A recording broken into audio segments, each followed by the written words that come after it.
بسم اللہ الرحمن الرحیم۔ السلام علیکم۔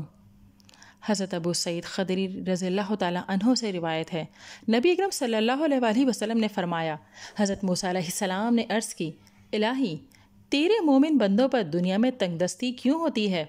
اللہ نے جنت کا ایک دروازہ کھولا اور فرمایا، اے موسیٰ یہ وہ جنت ہے جس کی آسائش میں نے ان کے لیے تیار کر رکھی ہے۔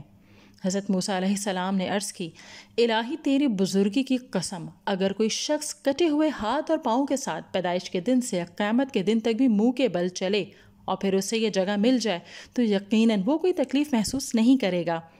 پھر حضرت موسیٰ علیہ السلام نے عرض کی، الہی تیرا کافر بندہ دنیا میں کیوں خوشحال رہتا ہے؟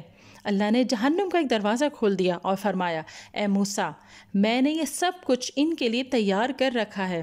حضرت موسیٰ علیہ السلام نے عرض کی، الہی تیری بزرگی کی قسم، اگر پیدائش کے دن سے قیامت کے دن تک اس کے پاس ساری دنیا بھی ہوتی اور اس کا انجام پھر یہ ہوتا تو ایسے ہی ہے جیسے اس نے کبھی کوئی بھلائی دیکھی نہ ہو۔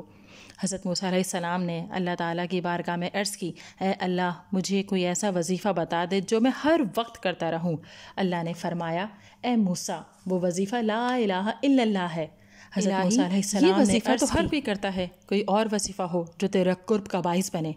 اللہ نے فرمایا، اے موسیٰ اگر ساتوں آسمانوں اور ساتوں زمینوں کو ایک پلڑے میں رکھ دیا اور دوسرے پلڑے میں اس کلمے کو رکھ دیا جائے تو اس کلمے کا وزن زیادہ ہوگا۔